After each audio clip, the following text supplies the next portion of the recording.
Social media marketing is complex and interesting. It's been through a lot of different trials and errors.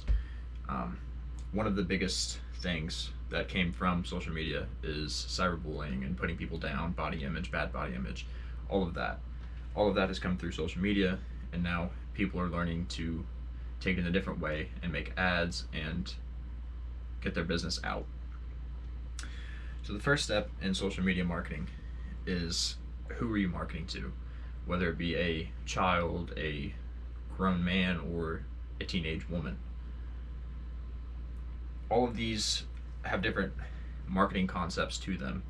Uh, a teenage girl is not going to like the same thing a 30-year-old man is. So if you're trying to sell a pair of work pants to a 13-year-old girl, she's probably not going to catch on. The next thing is creating an image. So creating a brand image is kind of a difficult process to get started out with on social media. So creating a brand image lets people know what brand and what you want from that brand. So say you have an energy drink and you want people to feel energized whenever they drink it. That is considered a brand image, and you want them to like it. So if people like your brand image, they're going to consider coming back, and they're going to bring more people with them. Another great thing about social media is you know everything about your competitors. So to start out with, whatever your competitors are doing, you can follow.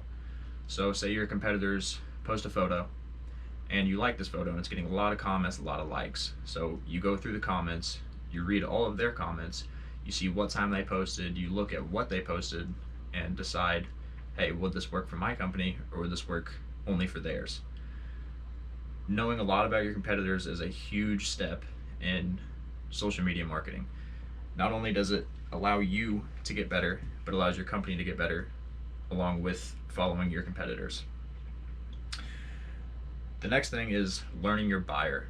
So learning your buyer is going to make a huge difference in how many sales you make and deciding whether or not you're making the right decision on what you're selling. That goes back to trying to sell a pair of work pants to a teenage girl. If you learn your buyer and you decide, hey, this genre of people is going to want to buy this and this genre of people is going to want to buy that. So you decide, hey, this 30-year-old guy is going to want to buy this hat and this 13-year-old teenager is not. That is all about learning your buyer and knowing what they want to buy and what they will buy. Next thing is analytics. Analytics are huge in today's world because you can decide, hey, this is working, hey, this isn't working, along with the 30-year-old dude in the hat and the 13-year-old girl. If the 30-year-old guy is buying the hat, your analytics are going to go up.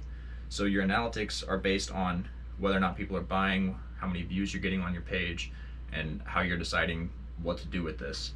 And if it does take a turn and the 13-year-old girl wants to buy the hat, well, then your analytics are going to go up down there, and you're going to decide that's best for your company, and you're going to want to do more of that and try to stay ahead of your competitors. Not only does this allow building from the inside of the company, say you decide you are going to listen more towards your customers and not as much as trying to build the inside of the company, you can listen to your customers, decide, hey, the customers want this, maybe we can give them a little bit more of that. So you could go to customer service. Customer service is a great example. Customer service is huge in today's world, and that is mostly what people focus on. If you give good customer service and you decide that people will actually like your customer service, then people will keep coming back, you'll keep growing, people will like your social media, people will like what you're doing, and they'll buy more. And then the last thing is time to engage. Depending on where you're from, time to engage is a huge thing. If you're across the world and you're trying to engage someone in the United States, it's going to be really hard to find a great time to do that. So if you post in the middle of the night in Australia and you want people to see it in the United States, they're going to start seeing it in the morning, blah, blah, blah. People will start to like that.